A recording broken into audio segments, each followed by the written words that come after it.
దేవుని పరిశుద్ధ నామానికి మహిమ ఘనత ప్రభావములు కలుగునుగాక. హల్లెలూయా, హల్లెలూయా. అందరూ బాగున్నారా? గడిచిన పరిశుద్ధ దినము నుండి ఈ పరిశుద్ధ దినము వరకు దేవుడు తన మహాకృపను బట్టి తన బాహువుల క్రింద మనలందరినీ కాపాడి భద్రపరిచాడు. ఈ ఉదయకాల సమయం, ఈ మదర్స్ డే సెలబ్రేషన్లో మిమ్మల్ని అందరినీ ఇలాగ కలుసుకోవడం దేవుడు నాకు ఇచ్చిన గొప్ప ఆధిక్యత. ఈరోజు మాతృ దినోత్సవం రోజు మనం పాటలు పాడుతూ దేవుని వాక్యాన్ని వింటూ ముందు కొనసాగుదాం. ప్రభువుని ఆరాధించే మనసుతో మనం ముందుకెళ్లాల్సిందిగా మనవి చేస్తున్నాను. ఈ ఆన్లైన్ సంఘ ఆరాధనకు మీ అందరికీ ప్రేమపూర్వకమైన ఆహ్వానాన్ని తెలియజేస్తున్నాను. ప్రార్థనతో ఆరాధన ప్రారంభిద్దాం. పరిశుద్ధుడు అయిన మా తండ్రి, మా రక్షక, మా దేవా, మీరు మా జీవితాల్లో జరిగించిన అద్భుతాలు, ఆశ్చర్య కార్యాలు, మహత్కార్యాలు, భీకర కార్యాలు, గంభీరమైన కార్యాలు బట్టి స్తుతిస్తున్నాం ప్రభువా. నాయనా తండ్రి, గడిచిన పరిశుద్ధ దినము నుండి ఇప్పటి వరకు మమ్మల్ని కాపాడిన దేవుడు తండ్రి, సంఘాన్ని, పట్టణాన్ని, దేశాన్ని కాపాడినందుకు స్తోత్రాలు తెలియజేస్తున్నాను ప్రభువా. ప్రత్యేకంగా ఈ యొక్క పునరుత్థాన దినమునైన మాతృ దినోత్సవాన్ని మేము సెలబ్రేట్ చేస్తుండగా మా ప్రభు మాతో మీరుండండి, సహాయం చేయండి దేవా. నాయనా తండ్రి, మాకు జన్మనిచ్చిన తల్లిని జ్ఞాపకం చేసుకుంటున్నాం మా ప్రభువా. మీకు స్తోత్రాలు తెలియజేస్తున్నాం ప్రభువా.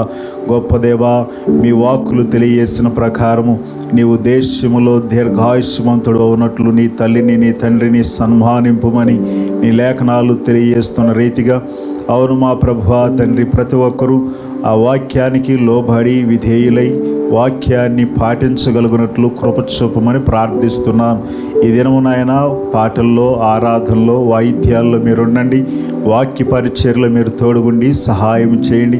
మీ వాక్కుల ద్వారా మమ్మల్ని బలపరిచి ధైర్యపరచమని ప్రార్థిస్తూ యేసు నామములో ఈ ప్రార్థనలు అడుగుచున్నాము తండ్రి. Amen, amen, amen. Praise the Lord. ఈ సమయంలో పాటలు పాడుతూ ప్రభు నామాన్ని ఆరాధన చేద్దాం. మన మధ్యలో పాస్టర్ గారు ముందుకు వచ్చి మనల్ని పాటల్లో స్తుతి ఆరాధనలో నడిపిస్తారు.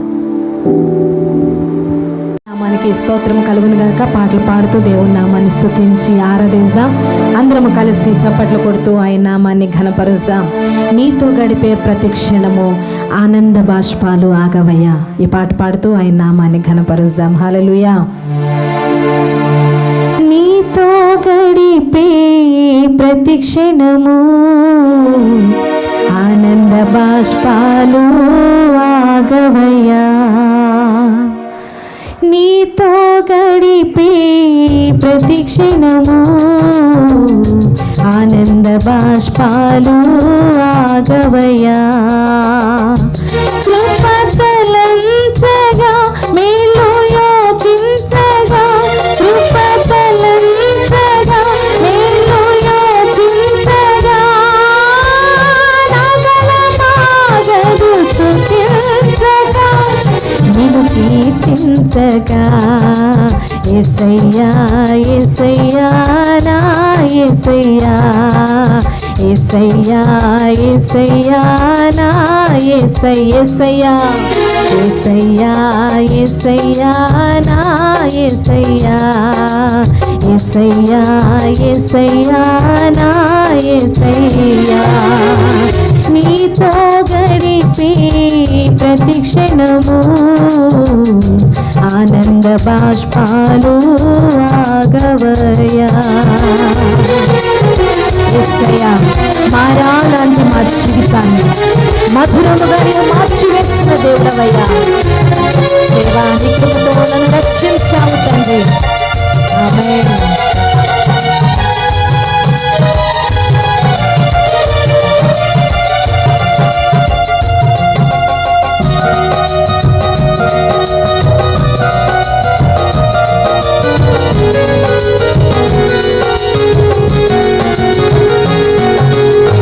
మారావంతి నా జీవితాన్ని మధురముగా మార్చి బలచినావు.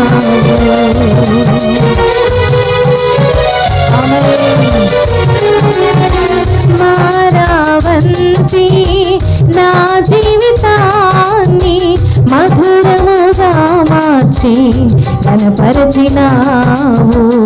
నా ప్రేమ చేత కాదు, నీవే నన్ను ప్రేమించి, నా ప్రేమ చేత కాదు, నీవే నన్ను ప్రేమించి, రక్తాన్ని చిందించి నన్ను రక్షించావు. రక్తాన్ని చిందించి నన్ను రక్షించావు.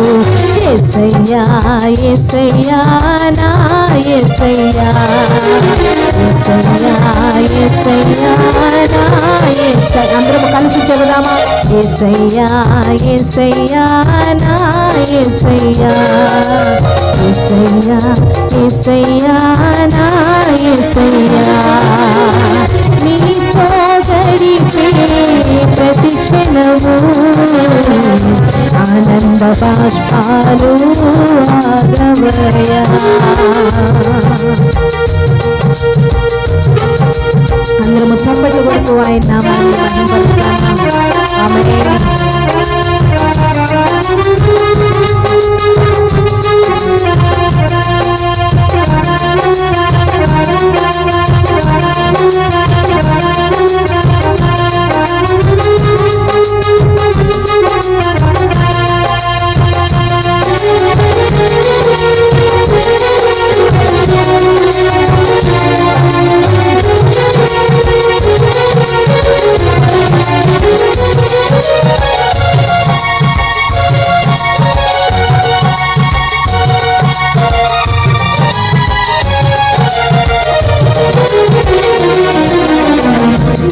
రమ్యమేలేని ఓ బాటసారి, నీతో ఉన్నాను భయము లేదన్నావు.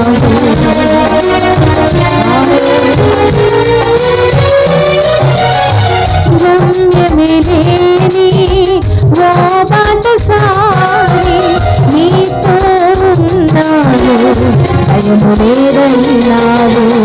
నా శక్తి చేత కాదు, నీ ఆత్మధారనే, నా శక్తి చేత కాదు, నీ ఆత్మధారనే, వాగ్దానము నెరవేర్చి వారసుని చేశావు. వాగ్దానము నెరవేర్చి వారసుని చేశావు. యేసయ్యా యేసయ్యా నా యేసయ్యా, యేసయ్యా యేసయ్యా నా యేసయ్యా. అందరూ కలిసి పాడదాం. యేసయ్యా యేసయ్యా నా యేసయ్యా, యేసయ్యా యేసయ్యా నా యేసయ్యా. నీతో గడిపే ప్రతి క్షణము ఆనంద బాష్పాలు ఆగవయ్యా. నీతో గడిపే ప్రతి క్షణము ఆనంద బాష్పాలు ఆగవయ్యా. కృపగలంతగా నేను యోచించగా, కృపగలంతగా నేను యోచించగా,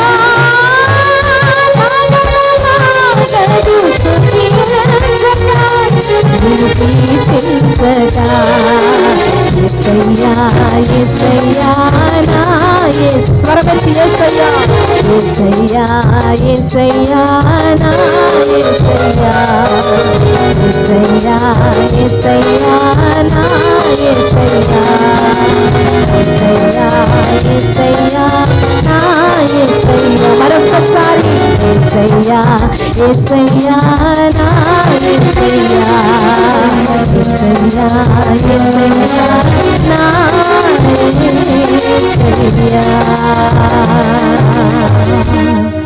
హల్లెలూయా. మరొక పాట పాడుతూ ఆయన నామాన్ని స్తుతించి ఆరాధిద్దాం. అందరము కూడా లేచి నిలబడి, ప్రభువా ఏ పాటి వారమయ్యా మేము, ఎంతటి వారమయ్యా, మమ్మల్ని ఎంతగా ప్రేమించి రక్షించి మాపై కృప చూపినందుకు వందనాలేసయ్యా. నా దోషమును నా శాపమును నీవు భరించినావు తండ్రి.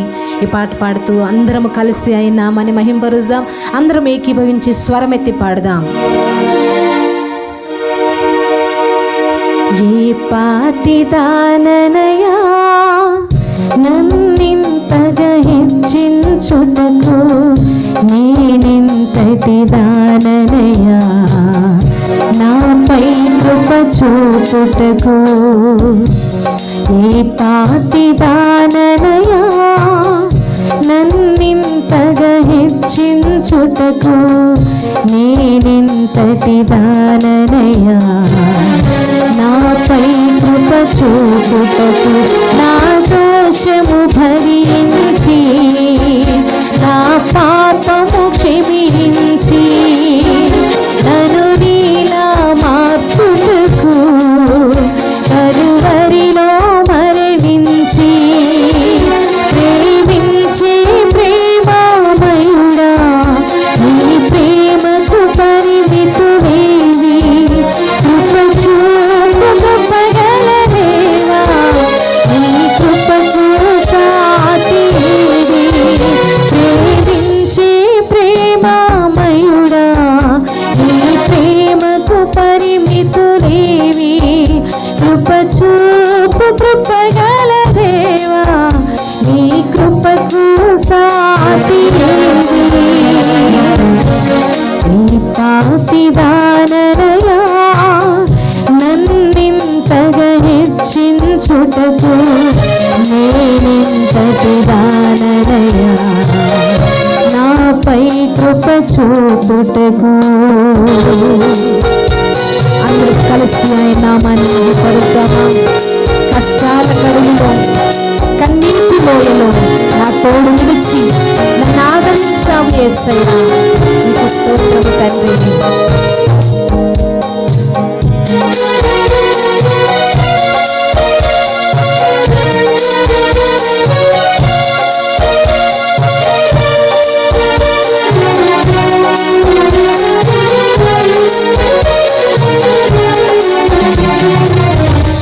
కష్టాల కడలిలో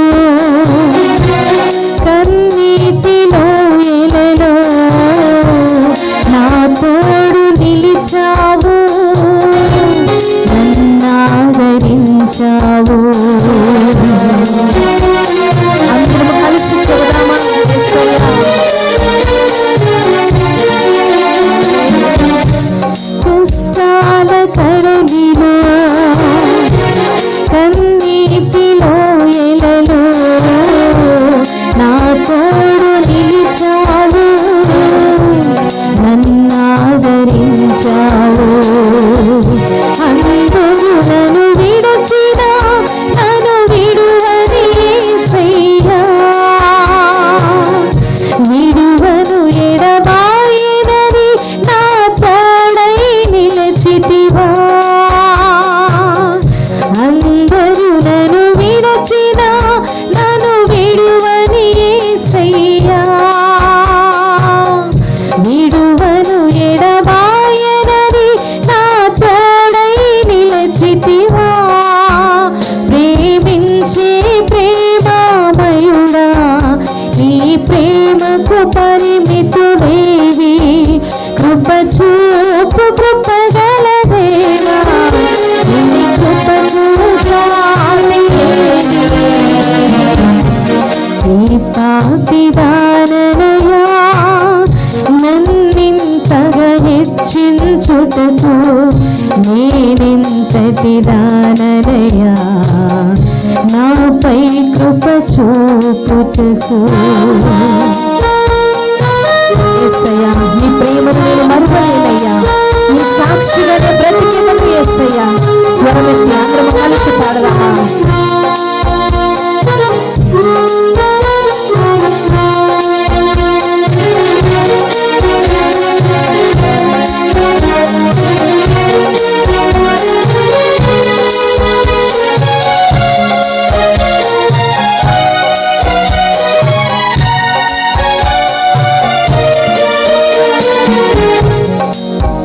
నీ ప్రేమను మరువలేనయ్యా నీ సాక్షిగా బ్రతికెదనేసయ్యా నేనొందిన నీ కృపను ప్రకటింతును బ్రతుకంతా. నీ ప్రేమను మరువలేనయ్యా నీ సాక్షిగా బ్రతికెదనేసయ్యా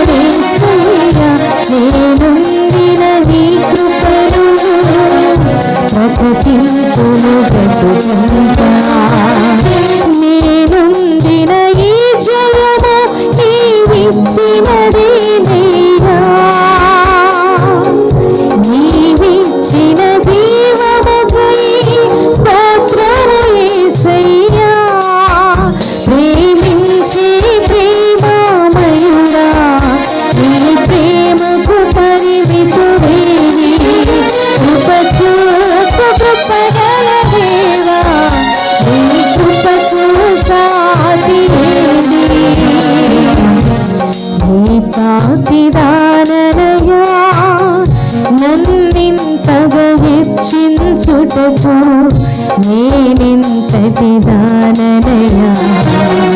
నాపై కృప చూపుటకు నా దోషము భరించి, నా పాపము క్షమించి, నన్ను నీలా మార్చుటకు కలువరిలో మరణించి, నా దోషము భరించి, నా పాపము క్షమించి, నన్ను నీలా మార్చుటకు కలువరిలో మరణించి, ప్రేమించి ప్రేమమయుడా, నీ ప్రేమకు పరిమితులేవి, కృప చూపు కృపగల దేవా, నీ కృపకు ప్రేమించే ప్రేమమయుడవు నీవే. ప్రేమించే ప్రేమమయుడా, నీ ప్రేమకు పరిమితులేవి, కృప చూపు కృపగల దేవా, నీ కృపకు సాటి ఏది. నీ పాతిదాననయా, నన్నింతగా హెచ్చించుటకు నేనింతటి దాననయా. నాపై కృప చూపుటకు. అవును ప్రభా, ఏ పాటి వారము తండ్రి, ఎన్నిక లేని మా జీవితాలను ఆశీర్వాదకరముగా నిలబెట్టారు. బలము లేని, జీవము లేని, భయముతో నిండిన మా జీవితాలను నీ సన్నిధిలో నీ కృపతో నింపి బలపరిచి ఈ రీతిగా నిన్ను స్తుతించి మహిమపరిచే భాగ్యం ఇచ్చారయ్యా. నిజముగా ఏ పాటి దానను ప్రభా, ఏ పాటి వాడను, నా కష్టములు, నా నష్టములు, నా వేదనలు, నా శ్రమలన్నిటినీ తుడిచివేసిన మహాప్రభు, నీకే మహిమ ఘనత ప్రభావములు చెల్లిస్తూ ఈ స్తుతులను నీవు నీకే సమర్పిస్తూ ఉన్నాము తండ్రి. ఆమేన్. Happy Mother's Day. ఇక్కడ ఉన్న తల్లులందరికీ మాతృ దినోత్సవ శుభాకాంక్షలు తెలియజేస్తున్నాను. హల్లెలూయా. ఈ ఉదయకాల సమయంలో ఇలాగూ మనందరం కలిసి మాతృ దినోత్సవం రోజు దేవుని సన్నిధిలో గడపడం దేవుడు మనకిచ్చిన గొప్ప ఆధిక్యత. ఇప్పటి వరకు పాటలు, ఆరాధనలు నడిపించబడ్డాం. అందును బట్టి ప్రభు నామానికి ఘనత, మహిమ, ప్రభావములు కలుగునుగాక. ఈ ఉదయకాల సమయంలో సామెతల గ్రంథము 23వ అధ్యాయము 25వ వచనం 2వ భాగాన్ని మనం జ్ఞాపకం చేసుకుందాం. సామెతల గ్రంథం 23వ అధ్యాయము 25వ వచనంలో ఉన్న 2వ భాగాన్ని జ్ఞాపకం చేసుకుందాం. నిన్ను కనిన తల్లిని ఆనందపరచవలెను. మరొకసారి చదువుదాం. నిన్ను కనిన తల్లిని ఆనందపరచవలెను. దేవుడి లేఖన భాగాన్ని మన కొరకు దీవించునుగాక. ఆమేన్. వాక్య భాగములో తల్లిదండ్రుల గురించి అమూల్యమైన విషయాలు చెప్పబడుతూ ఉన్నాయి, గొప్ప సంగతులు చెప్పబడుతూ ఉన్నాయి. అయినప్పటికీ ఈ ప్రత్యేకమైన దినాలను, మాతృ దినోత్సవాన్ని, father's day, mother's day, women's day, అలాగే పర్యావరణం దినం అనేలాగూ మనం కొన్ని దినాలు ప్రత్యేకంగా ఆ దినాన్ని పురస్కరించుకుని జరుపుకుంటూ ఉంటాం. ప్రత్యేకంగా ఈ దినాలను ఇప్పుడే జరుపుకోవాలా, మిగిలినప్పుడు ప్రతిరోజు జరుపుకోకూడదా అని చాలామంది అడుగుతూ ఉంటారు. ఏదేమైనప్పటికీ కొన్ని విషయాల్లో కొంతమంది లేకపోతే కొన్ని పరిస్థితులు నిర్లక్ష్యం చేయబడుతున్నప్పుడు, అవి పట్టించుకోకుండా వెలుగులోకి రాకుండా ఉంటున్నప్పుడు వాటికి ఒక ప్రత్యేకమైన దినాన్ని పెట్టి వాటిని పురస్కరించుకుని ప్రజల్లో, సమాజంలో మేల్కొల్పు తీసుకురావడానికి, ప్రజల్లో స్పృహ తీసుకురావడానికి ఇలాంటి ప్రత్యేకమైన దినాలు ఏర్పాటు చేయడం జరిగింది. ప్రియ సోదరి సోదరులారా, అదే రీతిలో ఈ మదర్స్ డే కూడా ఇలాగే సెలబ్రేట్ చేయబడుతుంది. అంటే తల్లులను ఈ దినాలలో పట్టించుకోవట్లేదా అంటే నిజమే అని చెప్పాలి. కొంతమంది తల్లులను అడిగినప్పుడు, లేకపోతే ఓల్డ్ ఏజ్ హోమ్లోకి వెళ్ళి తల్లిదండ్రులను ప్రశ్నించినప్పుడు వారు చెప్పే మాటలు కానీ వారి యొక్క కథలు కానీ వింటున్నప్పుడు ఏ మనిషికైనా, ఎలాంటి కఠినాత్ముడికైనా కంటి నుండి నీరు కారాల్సిందే. హృదయం ద్రవించిపోయే సంఘటనలు, పరిస్థితులు. ఏది ఏమైనప్పటికీ ప్రియ సోదరి సోదరులారా, వాక్య భాగం చెబుతున్న ఒక సంగతి, నిన్ను కరిన తల్లిని ఆనందపరచవలెను, సంతోషపరచవలెను. ఎంతమంది ఈనాటి దినాల్లో వారి తల్లిదండ్రులను సంతోషపరచగలుగుతున్నారు? తల్లిదండ్రులు దేవుడు మనకిచ్చిన వరం. లేకపోతే మన జీవితాల్లో మన యొక్క బ్రతుకులు ఎలా ఉండేవి? తల్లి తండ్రి వారు మన జీవితాల కొరకు ఎంత కష్టపడుతున్నారు, వారు ఎంత శ్రమ ఓర్చుతున్నారు, ఎన్ని పస్తులుండి మన కొరకు వారు పనిచేస్తూ ఉన్నారు. నీవు ఈ దినాన ఈ స్థితిలో ఉన్నావు అనంటే, లేకపోతే ఇంత ఆరోగ్యము కలిగి ఉన్నావంటే దాని వెనుక నీ తల్లి నీ తండ్రి కష్టము చాలా ఉన్నది. కాబట్టి నీ తల్లిని నీ తండ్రిని నిర్లక్ష్యం చేయడానికి వీల్లేదు. వాక్య భాగములో ఒక మాట, ఆశీర్వాదకరమైన ఒక మాటను మనం చదువుతూ ఉంటాం. నీవు దేశములో దీర్ఘాయుష్మంతుడు అవునట్లు నీ తల్లిని నీ తండ్రిని సన్మానింపుము అని. ఎంతమంది తల్లిదండ్రులను సన్మానిస్తారు? ఎంతమంది తల్లిదండ్రులను గౌరవిస్తారు? వృద్ధాప్యములో ఉన్న తల్లిదండ్రులను పట్టించుకొని వారు ఒకవైపు, ఇంట్లో ఉంటూనే అసలు వారి ఆలనా పాలన చూడని వారు మరొక వైపు. అయితే ఎన్నో సందర్భాల్లో వారు ఇతరులకు బోధించేవారుగా తల్లిదండ్రులను ప్రేమించాలి, తల్లిదండ్రులు గౌరవించాలి, తల్లిదండ్రులను పట్టించుకోవాలి, తల్లిదండ్రులు శ్రద్ధగా చూడాలి అని వారు స్టేజ్ ఎక్కితే గొప్పగా బోధిస్తారు, గొప్పగా వారి గురించి చెబుతారు. కానీ స్వతహాగా వారి జీవితాలు చూస్తే వారింట్లోనే వారి తల్లిని వారి తండ్రిని పట్టించుకొని పరిస్థితులు ఎంతో భయంకరమైన పరిస్థితులు. ఇలాగే ఒకసారి ఒక తల్లి తన కుమారుని బాగా చదివించిన తర్వాత అతనికి ఉద్యోగం కూడా వచ్చింది. ఉద్యోగం వచ్చింది నా కొడుకు అని చెప్పి సంబరపడుతూ అతనికి పెళ్లి సంబంధాలు చూసింది.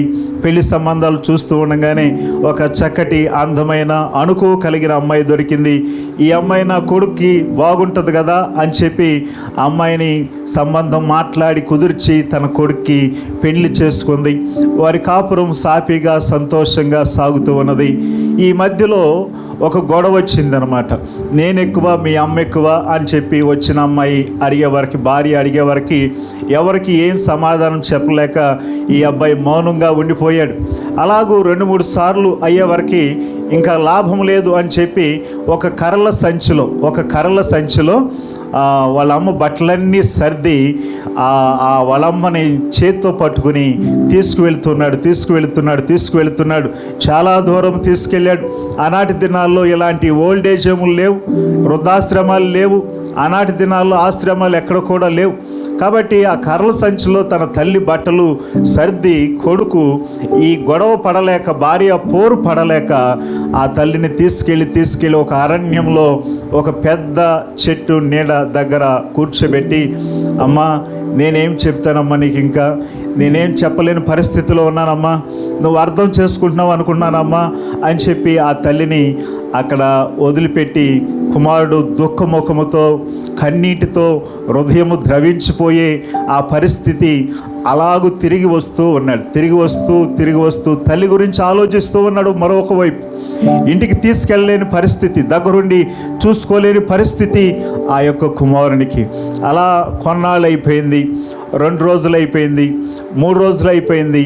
4 రోజులకి మారు వేషము ఒకటి ధరించి తల్లిని చూడాలన్న ఆశ కలిగి ఆ తల్లి ముందు తలెత్తుకోలేని పరిస్థితి, తల్లి ఎదుట నిలబడి మాట్లాడలేని పరిస్థితి. ఎందుకంటే ఆ తల్లి చూపించిన ప్రేమ, 9 మాసాలు మోసి అతని కన్న విధానము, ఆ తల్లి అక్కడ తనతో పాటు ఉన్నప్పుడు తన పరిస్థితులన్నిటినీ వివరించి చెప్పింది. వాటన్నిటినీ తలుచుకుని కుమారుడు దుఃఖముఖుడై ఏడుస్తూ కళ్ళ నుండి కన్నీరు కారుస్తూ ఉన్నాడు. ఇంకా తల్లి దగ్గరికి వెళ్ళి మాట్లాడలేక, ఎదుర్కొనలేక మారు వేషములో ఆ తల్లి దగ్గరికి వెళ్ళి నిలబడి, అమ్మా నన్ను గుర్తుపట్టావా అన్నది. అమ్మ నన్ను గుర్తుపట్టేవా అంటే ఆ తల్లి అంటుంది, అయ్యా నువ్వెవరో నాకు తెలియదు. కుమారుడు తల్లిని గుర్తుపట్టాడు కానీ తల్లి కుమారుని గుర్తుపట్టలేని పరిస్థితి. ఎందుకంటే 4-5 రోజుల నుంచి ఆహారం లేదు, నీళ్లు లేదు, పరిస్థితి బహు ఘోరంగా ఉంది. ఈ చింపురు జుట్టు వేసుకుని స్థానం లేదు, ఎండ భయంకరమైన పరిస్థితుల్లో ఆ తల్లి ఆకలికి దాహానికి తట్టుకోలేక కళ్ళు బైర్లు కమ్మిని మసకబారిపోయి తన కుమారుని కూడా గుర్తించలేని పరిస్థితుల్లో ఆ తల్లి ఉంది. అలాంటి పరిస్థితుల్లో కుమారుడు మారు వేషంలో నన్ను గుర్తుపట్టేవా అంటే గుర్తుపట్టలేదు నాయన, నేను ఊరికి వెళుతున్నానమ్మా, మీ వాళ్ళు ఎవరైనా ఉంటే అడిగినట్లు చెప్పమంటావా అనంటే ఆ తల్లి ఆ కుమారుడికి చెబుతుందంట. ఏమని అనంటే, అయ్యా నా కుమారుడు నన్ను ఇక్కడ తీసుకొచ్చి వదిలిపెట్టాడు, అయ్యా నా కుమారుడు నన్ను ఇక్కడ వదిలిపెట్టి వెళ్ళాడు. ఇది పెద్ద అరణ్యము, ఇది పెద్ద అడవి కదా, ఈ అడవిలో నుంచి వెళుతున్నప్పుడు ఏ క్రూర మృగమైనా నా కుమారుడి మీద దాడి చేసిందేమో, ఏ క్రూర మృగమైనా నా కుమారుడిని చంపేసిందేమో, ఒకవేళ నా కుమారుడు చనిపోయాడేమో, నా కుమారుడు ఎలా ఉన్నాడో ఏంటో, ఒకసారి మా ఊర్లో ఆ ఫలానా దగ్గర ఫలానా స్తంభం దగ్గర ఇల్లు ఉంటుంది, ఆ ఇంటి దగ్గరికి వెళ్ళి ఆ అబ్బాయి ఉన్నాడో లేదో ఒకసారి అడిగయ్యా అని చెప్పి తల్లి అడిగిందంట. ప్రియ సోదరి సోదరులారా, తల్లిని కుమారుడు వదిలేసినప్పటికీ, అరణ్యంలో వదిలేసినప్పటికీ ఆ యొక్క తల్లి కుమారుని మీద ఎంత ప్రేమ పెంచుకుంది. తల్లి ప్రేమ, కన్న తల్లి ప్రేమ ఎప్పుడు మాననిది, అది విలువైన ప్రేమ. ప్రియ సోదరి సోదరులారా, అలాగే మన జీవితాల్లో తల్లిదండ్రులను మనం నిర్లక్ష్యం చేస్తున్నామా, లేకపోతే తల్లిదండ్రులను పట్టించుకోకుండా వదిలేస్తున్నామా, అగౌరవపరుస్తున్నామా, ఒకసారి మీరు ఆలోచించవలసిందిగా మనం చేస్తున్నాను. ఎంతోమంది పిల్లలు వారికి జన్మనిచ్చిన తల్లిదండ్రులు విషయంలో ఎలాంటి నిర్లక్ష్య వైఖరినే చూపిస్తున్నారు. ఎక్కడో ఓల్డ్ ఏజ్ హోమ్లో వదిలేస్తున్నారు, లేకపోతే ఎక్కడో స్టేట్స్లో ఉంటున్నారు, కానీ వారి తల్లి వారి తండ్రి ఏముంటున్నారో, ఏం తింటున్నారో, ఎలా ఉంటున్నారో వారి యొక్క ఆలనా పాలన చూసుకునే పరిస్థితులు లేవు. ప్రియ సోదరులారా, ఇది బహు భయంకరమైన పరిస్థితి. ప్రతి కుమారుడు ప్రతి కుమార్తె తలదించుకోవలసిన పరిస్థితి. అయితే ప్రియ సోదరులారా, వాక్య భాగం చెప్తున్న సంగతి ఏమిటంటే, నిన్ను కనిన తల్లిని ఆనందపరచవలెను, నిన్ను కనిన తల్లిని ఆనందపరచవలెను. సూసన్న వెస్లీ గురించి మీ అందరికీ తెలియందేమీ కాదు. సూసన్న వెస్లీ 19 మంది పిల్లలను చాలా భక్తిలోను ప్రార్థనలోను నీతిగాను పెంచినట్లు చరిత్ర మనకు తెలియజేస్తూ ఉన్నది. సూసన్న వెస్లీ అంటే 17వ శతాబ్దంలో ఇంగ్లాండు దేశాన్ని ఉజ్జీవముతో నింపిన వ్యక్తి. మెథడిస్టు సంఘాలకు స్థాపకుడు జాన్ వెస్లీ, వారి తల్లి అన్నమాట. జాన్ వెస్లీ, చార్ల్స్ వెస్లీ గురించి మీకు తెలియందేమీ కాదు. వారు దేవుని కొరకు ఎంత రోషముగా పనిచేశారో, దేవుని కొరకు ఎంత బలంగా పనిచేశారో, దేవుని కొరకు ఎంత గొప్పగా వాడబడి ఉన్నారో చరిత్ర బోలన్ని సత్యాలు మనకు తెలియజేస్తూ ఉన్నది. అయితే సూసన్న వెస్లీ వారిని చాలా క్రమముగా చాలా భక్తిగా పెంచింది. జాన్ వెస్లీ చిన్నతనములో పరిగెత్తుకుంటూ వంటగదిలో వాళ్ళ అమ్మ దగ్గరికి వెళ్ళి, అమ్మ అమ్మ అమ్మ పాపం అంటే ఏంటి అని అడిగాడంట. ఏమని? అమ్మ అమ్మ పాపం అంటే ఏంటి అని అడిగాడంట. వెంటనే సూసన్న వెస్లీ ఈ రీతిగా సమాధానం చెప్పింది, పాపం అంటే ఏమి కాదు నాయన, దేవునికి నీకు ఏదైతే అడ్డుగా ఉందో అదంతా పాపమే అని చెప్పిందంట. దేవునికి నీకు ఏదైతే అడ్డుగా ఉందో అది పాపం అని చెప్పిందంట. అంటే ఎంత సింపుల్గా ఎంత గొప్పగా చెప్పిందో ఒకసారి మనం ఆలోచించేయచ్చు. సూసన్న వెస్లీ గొప్ప ప్రార్థన పరురాలు, అలాగే సూసన్న వెస్లీ గొప్ప భక్తి పరురాలు, సూసన్న వెస్లీ నీతి పరురాలు అని కూడా మనం చెప్పవచ్చు. ఈ 19 మంది కుమారులను పెంచడం కొరకు ఆమె కొన్ని రూల్స్ రాసి పెట్టిందనమాట. ఈ పిల్లలు ఎలా ఉండాలి, ఈ పిల్లల్ని ఎలా పెంచాలి, ఈ పిల్లల్ని ఎలాగూ క్రమపరచాలి, ఈ పిల్లల్ని ఎలాగూ క్రమశిక్షణలో పెట్టాలి అని చెప్పి సూసన్న వెస్లీ ఇలాగూ కొన్ని రూల్స్ రాసి పెట్టింది. ఆ రూల్స్ ఒక్కొక్కటి మీకు తెలియజేస్తూ ఉంటాను. అవి ఈనాటి దినాల్లో ఉన్న పిల్లలకు ఉపయోగకరంగా ఉంటాయేమో ఒకసారి ఆలోచించేసి వాటిని తీసుకుని మనం కూడా పాటిస్తే మనకెంతో ఆశీర్వాదకరంగా ఉంటుంది. మొదటిది ఆమె చెప్పింది, భోజనానికి మధ్య ఎలాంటి చిరుతిళ్ళు తినకూడదు అని చెప్పింది అనమాట. భోజనానికి మధ్య ఎలాంటి చిరుతిళ్ళు స్నాక్స్ లాంటివి తీసుకోవద్దు అని చెప్పింది. దానివల్ల వచ్చే ఆరోగ్య సమస్యలు చాలా ఎక్కువ ఉంటాయి. ఊబకాయం వస్తూ ఉంటుంది, అలాగే ఎసిడిటీ వస్తూ ఉంటుంది, ఇంకా మనం చూసినట్లయితే షుగర్ లాంటివి వస్తూ ఉంటాయి. ఈనాటి దినాల్లో చూడండి, చిన్నపిల్లలకు కూడా, చిన్న వయసులో ఉన్నవారు కూడా షుగర్ వచ్చి ఎంతో బాధపడుతూ ఉన్నారు. ఆ మధ్యకాలంలో మా తోటి సేవకుడు దాదాపు ఒక 32 years ఉంటాయి, అతనికి దాదాపు 500 వరకు షుగర్ ఉండేది. అతడు ఒక ప్రయాణం చేస్తూ మార్గ మధ్యలో ఎన్నోసార్లు పడిపోయేవాడు. అలాగే ఒకసారి విజయవాడ ప్రాంతానికి వెళ్ళినప్పుడు షుగర్ వల్ల ఆ షుగర్ ఎక్కువైపోయి దాంతో కరోనా వచ్చి అతడు మరణించాడు. దేవునికి స్తోత్రం, హల్లెలూయా. అంటే ఆ భయంకరమైన పరిస్థితులు ఎదుర్కొంటూ ఉంటారు. అంటే మనం మితంగా లేకపోతే భయంకరమైన అనర్థాలు ఎక్కువ వస్తూ ఉంటాయి, ఆరోగ్య సమస్యలు వస్తూ ఉంటాయి. ఆ తల్లి ఎంత ప్లానుడ్గా ముందు చూపుతో వారి పిల్లలకు ఇలాగ బోధించేది, భోజనానికి మధ్య ఏ చిరుతిళ్ళు తినకూడదు అని చెప్పేది. రెండవ సంగతి ఏం చెప్పేదో తెలుసా? నైట్ 8 గంటలకి అందరూ పడుకోవాలి, రాత్రి 8 గంటలకి అందరూ పడుకోవాలి. అంటే తొందరగా లేవాలి అని దాని అర్థం అన్నమాట. తొందరగా అందరూ లేవాలి అని దాని అర్థం. మూడో రూల్ ఏం చెప్పింది అని అంటే, ఎప్పుడైనా సరే మెడిసిన్ మీకు ఇస్తే, మీరు బాగోలేనప్పుడు, దగ్గు, జలుబు, జ్వరం లాంటి పరిస్థితులు వచ్చినప్పుడు నేను మీకు మెడిసిన్ ఇచ్చాను అనుకోండి, దానికి నో చెప్పొద్దు. నేను ఇచ్చిన మెడిసిన్ ఖచ్చితంగా మీరు తీసుకోవాలి అని చెప్పేది. అంటే ఎంత శ్రద్ధ, ఎంత జాగ్రత్త తల్లికి. మా నాయనమ్మ చిన్నప్పుడు ఇలాగే ప్రతి నెలలో 2 సార్లు మా అందరికీ వామ్ వాటర్ ఇచ్చేదన్నమాట. అది చాలా చేదుగా, కటువుగా ఉండేది తాగడానికి. ఎందుకంటే కడుపులో ఉన్న ప్రతి చెడు మలినం పోవాలి అని చెప్పి ప్రతి నెల 2 గ్లాసులు, చిన్న టీ గ్లాసులు 2 గ్లాసులు వామ్ వాటర్ ఇచ్చేది. ప్రతి ఒక్కరు, మేము నలుగురు తాగకపోతే మాకు బడితి పూజ ఉండేది అనమాట. భయంకరంగా ఉండేది పరిస్థితి. అలాగే ప్రతి శనివారము చర్చికి వెళ్ళి ముందు రోజు శనివారం రోజే అందరూ తలస్నానాలు చేయాలి, బట్టలు రెడీగా పెట్టుకోవాలి. అలాగూ మమ్మల్ని క్రమపరుస్తూ ఉండేది మా నాయనమ్మ. అంటే ఈ జాన్ వెస్లీ వాళ్ళ తల్లిగారి గురించి చదువుతుంటే మా నాయనమ్మ గుర్తొచ్చింది. ఆమె చెప్పిన మాటలు, ఆమె చేసిన పనులు గుర్తొచ్చినాయి. ఇకపోతే సూసన్న వెస్లీ పెట్టిన 4వ రూల్ ఏంటి అనంటే, పెద్దలకు, దైవజనులకు ఎప్పుడు కూడా ఎదురు చెప్పడానికి వీలు లేదు. పెద్దలకు, దైవజనులకు ఎప్పుడు కూడా ఎదురు చెప్పడానికి వీలు లేదు. పెద్దల్ని గౌరవించాలి, దైవజనులకు విలువ ఇవ్వాలి, దైవజనులకు సమయం ఇవ్వాలి అని ఈ మాటలు తల్లి వారి కుమారులకి ఎప్పుడు చెప్పేది. అది ఒక 4వ రూలుగా పెట్టింది. ఎంతమంది పెద్దలను గౌరవిస్తారు, ఎంతమంది వారి యొక్క దైవ సేవకులను గౌరవిస్తారు. దైవ సేవకుల్ని మనం గౌరవించకపోతే వచ్చే పర్యవసానం ఏంటో అహరోను, మిరియాముల జీవితాల్లో మనం చూస్తాం కదా. దైవ సేవకుడైన మోషే మీద సనగడము ద్వారా వారి పరిస్థితి ఎలా అయ్యిందో. అంటే అలాంటి దౌర్భాగ్యమైన స్థితి రావాలని కోరుకోవడం కాదు, కానీ మనం ఎవరికి ఇచ్చే గౌరవము వారికి ఇచ్చి దైవ దీవెనలు మనం పొందవలసిన వారమై ఉన్నాం. ఆ 5వ రూల్ పెట్టింది ఆ తల్లి. ఫ్యామిలీ ప్రేయర్లో ఎవరు ఇటు అటు కదలడానికి వీలు లేదు. ఈనాటి దినాల్లో చూస్తే ఫ్యామిలీ ప్రేయర్ కూడుకోవడమే కష్టం. అందరూ కలిసి కూర్చున్నారనుకోండి, ఒక అబ్బాయి ఫోన్లో బైబిల్ చూస్తానంటాడు, ఇంకో అబ్బాయి ఫోన్లో పాటలు చూస్తానంటాడు. పాటలు చూస్తున్నాడో, బైబిల్ చూస్తున్నాడో, ఇంకోటి చూస్తున్నాడో తెలియదు. మరొకడు ఏం చేస్తాడంటే, ఫోన్ వచ్చిందని చెప్పి బయటికి వెళ్తూ ఉంటాడు. ఎవరు ఎటు వెళ్తారో తెలియదు. దాంతోనే జోడించి ఆ పక్కనే రాసి పెట్టింది సూసన్న వెస్లీ, దేవుని సన్నిధికి వెళ్ళినప్పుడు మీ ప్రవర్తన చాలా జాగ్రత్తగా ఉండాలి అని చెప్పింది అనమాట. 5వ విషయంలోనే దేవుని మందిరానికి వెళ్ళినప్పుడు మీ ప్రవర్తన చాలా జాగ్రత్తగా ఉండాలి అని చెప్పింది అనమాట. అంటే ఫ్యామిలీ ప్రేయర్లో జాగ్రత్తగా ఉండాలి.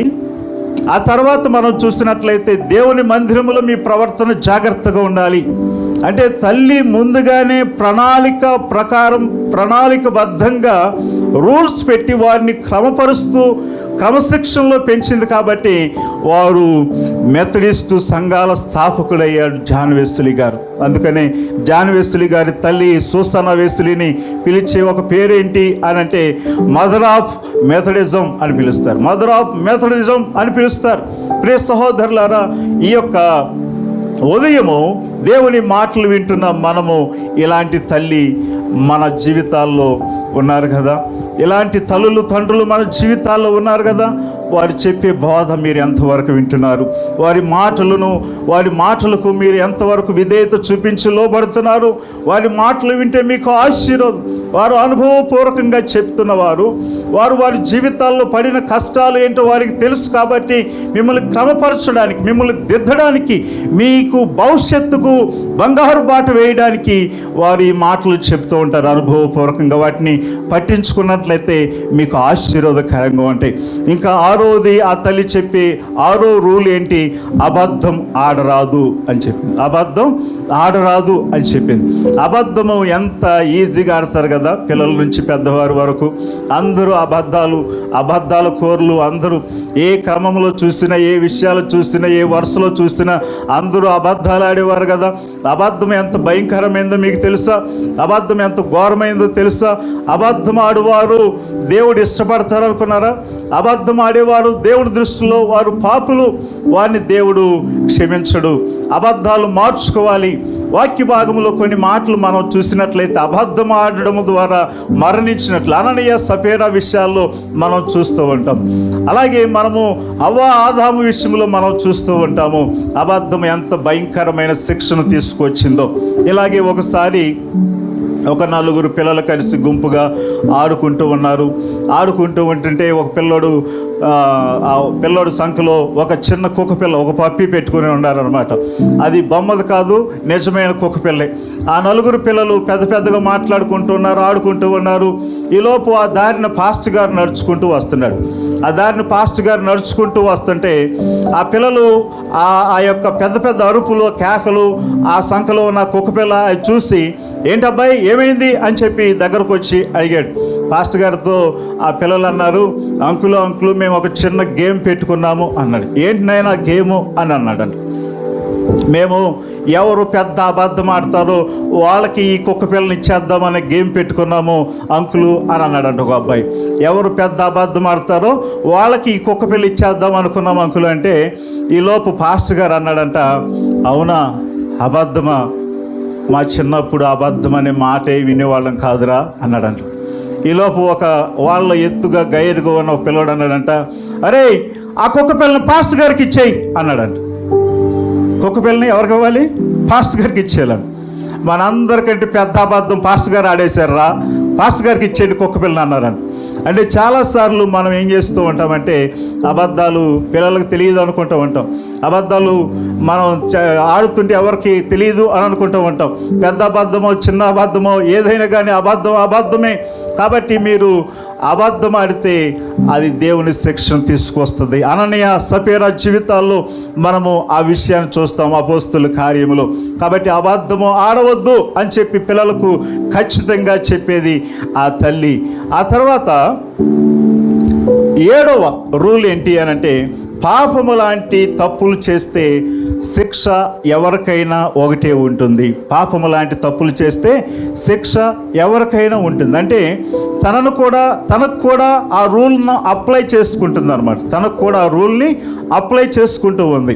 ఇకపోతే 8వ రూల్ ఏంటి అని అంటే, మంచి పని చేస్తే ఆ రోజు మిమ్మల్ని మెచ్చుకుంటాను, మీకు బహుమతులు ఇస్తాను, మిమ్మల్ని ప్రశంసిస్తాను అని చెప్పింది. 9వ రూలు ఏమని చెప్పిందంటే, ఏదైనా మీకు నేను మీకు కొనిస్తే అది ఎవరిది వాళ్ళే తినాలి, ఒకరిది ఒకరు లాక్కోవద్దు. ఎవరిది వాళ్ళే తినాలి, ఒకరిది ఒకరు లాక్కోవద్దు. కొన్నిసార్లు సహజంగా పిల్లల్లో జరుగుతూ ఉంటుంది కదా. ఆ తల్లి ముందుగానే జ్ఞానం కలిగిన స్త్రీ కాబట్టి ఎవరిది లాక్కోకూడదు. ఇంకో మాట చెప్పాలంటే, దేవుని ఆజ్ఞలో ఉన్న ఒక ఆజ్ఞ ఆమె రూలుగా పెట్టేసింది. నీ పొరుగు వాందేది ఆశించవద్దు అని చెప్పకనే చెప్పేస్తుంది ఆ పిల్లలకి. పొరుగువాని ఎన్నిసార్లు ఆశిస్తూ ఉన్నాం, పొరుగువాని వస్తువులు ఎన్నిసార్లు ఆశిస్తూ ఉన్నాం, పొరుగువాని ఇంట్లో ఉన్న విషయాలను చూసి మా జీవితాల్లో లేవే అని చెప్పి ఎన్నిసార్లు నిట్టూర్పులు విడిచావు. నీవు జీవించే జీవితం నీ బిడ్డల మీద ప్రభావం చూపుతుంది. చాలా జాగ్రత్త సోదరుడా. 10వ రూలు ఆ తల్లి పెట్టింది ఏంటి అని అంటే, ఏదైనా ప్రామిస్ ఏదైనా చేస్తే దాన్ని నిలబెట్టుకోవాలి. దానిని నిలబెట్టుకోవాలి అని చెప్పింది. ప్రామిస్ ఏదైనా చేస్తే దాన్ని నిలబెట్టుకోవాలి. మాట ఇచ్చి ఎన్నిసార్లు తప్పుతూ ఉంటారు. మాట ఇచ్చి ఎన్నిసార్లు మార్చివేస్తూ ఉంటాం. ఈ 10 రూళ్ళు ఆ పిల్లలకు పెట్టింది. ఇంకా చాలా ఉన్నాయి కానీ సమయాన్ని లేదు కాబట్టి తక్కువ విషయాలు చెప్తున్నాను.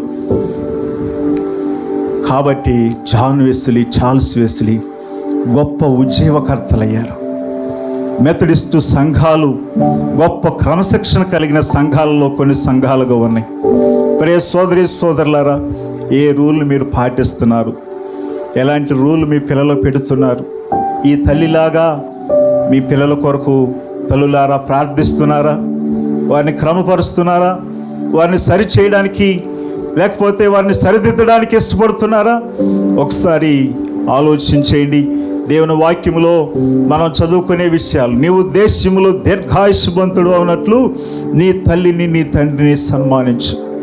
వాక్య భాగం సామెతల గ్రంథం 31వ అధ్యాయంలో బత్షెబా తన కుమారుడైన సమూయేలుకు, అంటే లెమూయేలు అని ఇంట్లో చక్కగా ముద్దు పేర్లు ఉంటాయి కదా కొన్నిసార్లు, అలాగూ లెమూయేలు అని చెప్పి ఆ లెమూయేలుతో చెబుతున్న మాటలు మనం చూస్తూ ఉంటాం. నా మ్రొక్కి కనిన కుమారుడా, నేనేమందును? నీ బలము స్త్రీలకు ఇయ్యకుము, రాజులను నశింప చేయు స్త్రీలతో సహవాసము చేయకుము. ద్రాక్షరసము తాగుట రాజులకు తగదు, లెమూయేలు అది రాజులకు తగదు. మద్యపానాసక్తి అధికారులకు తగదు. త్రాగిన ఎడలవాడు కట్టడలు మరుతురు, దీనులకు అందరికి అన్యాయం చేస్తారు. ప్రాణం పోవచ్చున్న వారికి మద్యము నీడి, మనోవ్యాకులము గల వారికి ద్రాక్షరసము నీడి. వారు త్రాగి తమ పేదరికమును మరుతురు, తమ శ్రమను ఎక్కువ తలంచుకుందరు. మోగవారికి నీ దిక్కు లేని వారందరికీ న్యాయము జరుగునట్లు నీ నోరు తెరువు. ఇక్కడ తన తల్లి కుమారుడితో చెప్పే మాటలు. ఇంకా మనం వెనక్కి వెళ్ళి చూసినట్లయితే తన కుమారుడైన సొలొమోనుకు బత్షెబా చెప్పిన బాధ ఏంటో తెలుసా? సొలొమోను దేవుని యందు భయభక్తులు నిలిపోయా అని చెప్పింది. దేవుని యందు భయభక్తులు కలిగి. సూసన్న వెస్లీ తమ కుమారులకి రూల్స్ పెట్టినట్లు ఈ తల్లి బత్షెబా తన కుమారుడైన సొలొమోనుతో చెప్తుంది, దేవుని యందు భయభక్తులు కలిగి ఉండు అని చెప్పింది. చెడుతనాన్ని విసర్జించు, పాపానికి దూరంగా ఉండు అని చెప్పింది. దేవునికి ఇవ్వడంలో వెనుకంచ వేయొద్దు, దేవునికి మనం ఇచ్చే విషయంలో ముందుండాలి అని చెప్పింది. ఎల్లప్పుడూ ప్రార్థన చేస్తూ ఉండు, దేవుణ్ణి సన్నిధిలో కనిపెడుతూ ఉండు అని చెప్పింది. అందుకనేమో సొలొమోను ప్రార్థన చేసినప్పుడు దేవుడు సకల ఆస్తి ఐశ్వర్యాలను అనుగ్రహించాడు. దేవుని స్తోత్రం, హల్లెలూయా. తల్లులారా, మీ పిల్లలకు ఇలాంటి బోధ చేయగలుగుతున్నారా? మీ పిల్లల్ని ఇలాంటి క్రమ పద్ధతిలో క్రమశిక్షణలో పెంచగలుగుతున్నారా? ఈ మదర్స్ డే రోజున తల్లులందరికీ తండ్రులందరికీ నా విజ్ఞప్తి ఏంటి అంటే, వారి కొరకు ప్రార్థన చేయండి, వారి కొరకు నీతిగా జీవించండి. ఆ ప్రభావము మీ పిల్లల మీద ఎంతో ఉంటుంది. మరొక తల్లిదండ్రులు మనం చూస్తాం. లూకాసు సువార్త 1వ అధ్యాయంలో జకరియా ఎలిజబెత్ అని ఇద్దరు మనకు కనిపిస్తూ ఉంటారు. వారు భక్తి పరులు, నీతి పరులు, ప్రార్థన పరులు అని రాయబడి ఉంటుంది. వారి భక్తి, నీతి, ప్రార్థన వారి కుమారుడైన యోహాను జీవితాన్ని ప్రభావితం చేసి అనేక జీవితాలను ఉజ్జీవపరిచేదిగా, అనేకులను ప్రభు రాజ్య వ్యాప్తి కొరకు సిద్ధపరిచేదిగా, అనేకులను దేవుని సంబంధులుగా మార్చినట్లు అతన్ని ప్రభావితం చేసింది వారి జీవితాలు. ప్రియ సోదరులారా, మీ జీవితాలు ఎంతమందిని ప్రభావితం చేయగలుగుతున్నాయి? మీ జీవితాలు ఎంతమందిని ప్రభావితం చేయగలుగుతున్నాయి? ఒకసారి ఆలోచించేయండి. తల్లుల జీవితాలు పిల్లల జీవితాలను ప్రభావితం చేయగలగాలి. మరొక సంగతి, తల్లి ప్రేమ గురించి మీతో పంచుకోవాలని ఆశపడుతున్నాను. క్రిస్టినా అనే ఒక అమ్మాయి ఉంది. ఆమె ఎప్పుడు కొత్త పోకడలకు అలవాటు పడిపోయేది. క్రొత్తవి కనిపించినా సరే ఆకర్షితురాలయ్యేది. నేను ఎప్పుడు వాటిని కొనుక్కుంటానా? నేను ఎప్పుడు వారిలాగా తిరుగుతానా? నేను ఎప్పుడు వారిలాగా సంతోషంగా ఉంటానా? నేను ఎప్పుడు వారిలాగా చక్కగా ఉంటానా? అందంగా రెడీ అవుతానా? కొత్త బట్టలు కొనుక్కుంటానా? ఖరీదైన డ్రెస్సులు కొనుక్కుంటానా అని చెప్పి ఆమె ఉన్న లోకానికంటే ఎక్కువ లోకాన్ని ఊహించుకుంటూ ఉండేది. తన తల్లి అంతకంటే ఎక్కువగానే ప్రేమించేది.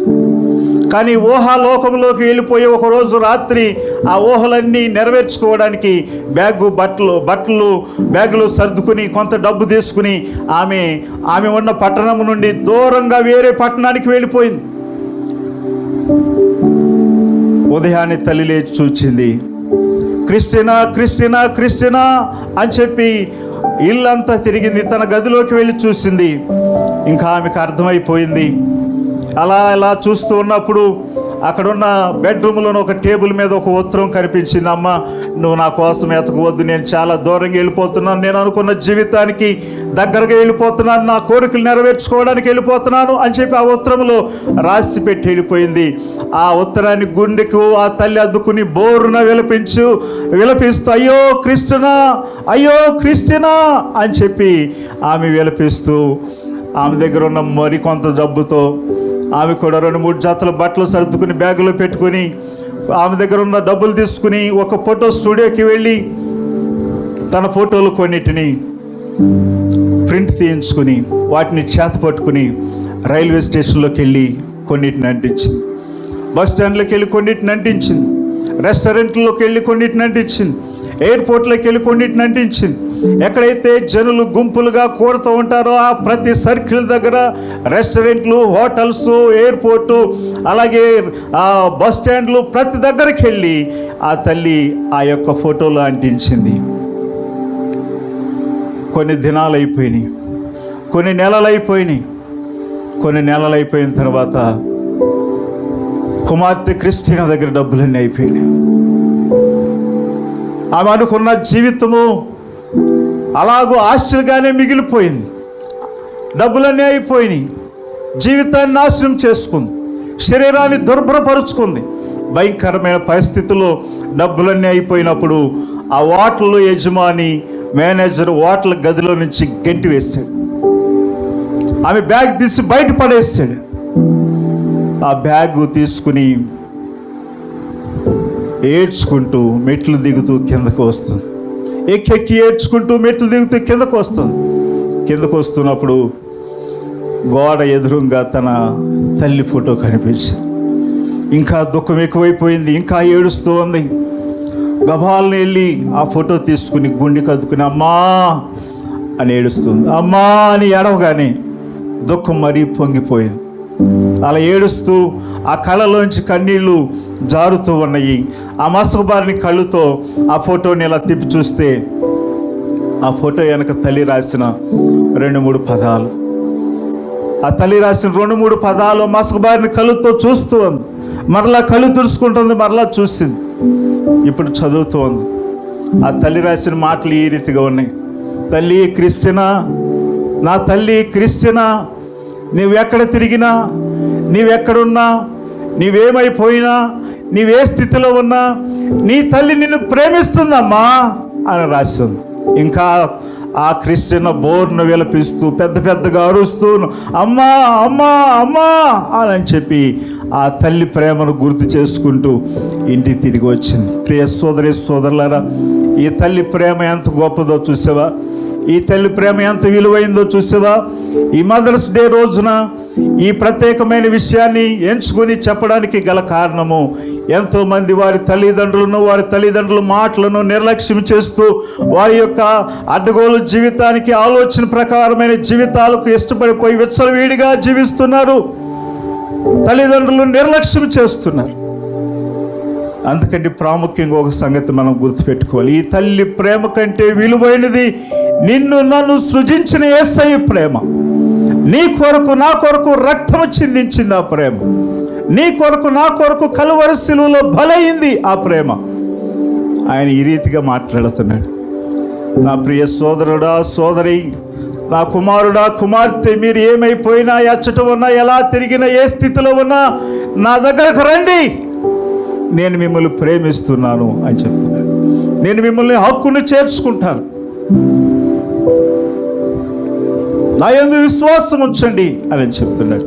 ఈ మాతృ దినోత్సవం రోజున నిర్లక్ష్యం చేయబడుతున్న తల్లిదండ్రులు కాబట్టి ఈ సంగతులు జ్ఞాపకం చేయాల్సిన పరిస్థితి. తల్లిదండ్రుల ప్రేమ కంటే మిన్నహైన ప్రేమ యేసయ్య ప్రేమ. యేసయ్య ప్రేమను గుర్తెరగలేక ఉన్న సోదరుడా, ఆయన సిలువ చెంతకరా, ఆయన వైపు చూడు. ఆయన ప్రేమ యొక్క మాధుర్యం ఏంటో, ఆయన ప్రేమ యొక్క రుచి ఏంటో నీవు గుర్తెరుగు. నీ కొరకు ఆయన కలువరి సిలువలో మరణించింది. నీ కొరకు ఆయన రక్తం చిందించబడింది, నీ కొరకు ఆయన వీపు మీద దెబ్బలు తగిలినవి, ఆయన వీపు చేర్చబడింది, శరీరం అంతా గుల్లగొల్ల చేయబడింది, దున్నబడింది. అంత ప్రేమను యేసయ్య నీ పట్ల చూపిస్తున్నాడు. ఆ యేసు ప్రేమకు బద్ధులమైనప్పుడు, యేసు దగ్గరకు వచ్చినప్పుడు ఆ ప్రేమ విలువేంటో, ఆ ప్రేమలో ఉన్న గొప్పతనం, శ్రేష్ఠత ఏంటో నీకు నాకు అర్థమవుతుంది. ఈ మదర్స్ డే రోజున ప్రత్యేకంగా తల్లిదండ్రుల ప్రేమను గుర్తు చేసుకుని తల్లిదండ్రులు గౌరవించండి, వారిని మర్యాదగా చూడండి, వారికి లోబడండి, వారి మాటలకు విలువివ్వండి. అదే సమయంలో ఈ భూమి మీద నీకు తల్లిదండ్రులను అనుగ్రహించిన దేవునికి మీరు జవాబుదారీతనంగా జీవించండి. ఆయన ప్రేమను, ఆయన కలువరి సిలువ ప్రేమను అర్థం చేసుకుని, ఆయన కలువరి సిలువ త్యాగాన్ని అర్థం చేసుకుని ఆయన దగ్గరకు వస్తే ఈరోజు కూడా ఆయన నిన్ను ఇష్టపడుతున్నాడు, ఈరోజు కూడా ఆయన నిన్ను ప్రేమిస్తున్నాడు. అట్టి ప్రేమ చేత మనం అందరము నింపబడుదుము గాక. దేవుడి మాటలు మన కొరకు దీవించును గాక. ఆమేన్. ప్రార్థించుకుందాం. అందరూ కళ్ళు మూసుకుని ప్రార్థనలో ఏకీభవించండి. ఎన్నో మార్లు తప్పిపోయిన వారు, చెదరిపోయిన వారు, పారిపోయిన వారు, తల్లిదండ్రులకు అవిధేయులుగాను, అసహ్యులుగాను, అయిష్టులుగాను జీవించిన జీవితాలు, సోదరుడా, ఆస్తిని బట్టు, అందాన్ని బట్టు, పేరును బట్టు, పరపతిని బట్టు కాదు మీ తల్లిదండ్రులు ప్రేమించాల్సింది. వారు మీకు జన్మనిచ్చారు. ఆ తల్లి 9 మాసాలు మోసి నిన్ను కన్నది. తన కడుపు కట్టుకుని, తన కడుపు మార్చుకుని నీకు పెట్టింది, నిన్ను పోషించి. ఒకసారి ఇలాగే ఒక పెళ్ళికి వెళ్ళాం. ఆ పెళ్ళికి వెళ్ళినప్పుడు అక్కడ టిఫిన్ అందరూ పెట్టారు. అందరికి టిఫిన్ పెడుతున్నప్పుడు మాకు కూడా పెట్టారు. మా నాన్న మా నాయనమ్మ నాకు చాలదని చెప్పి వాళ్ళ ప్లేట్లో వాళ్ళు విస్తరాకులు వేసిన ఉప్మాని నాకు పెట్టారు. కన్నవారి ప్రేమ అలా ఉంటుంది. సోదరుడా, నా కుమారుడికి, నా మనవడికి చాలదేమో.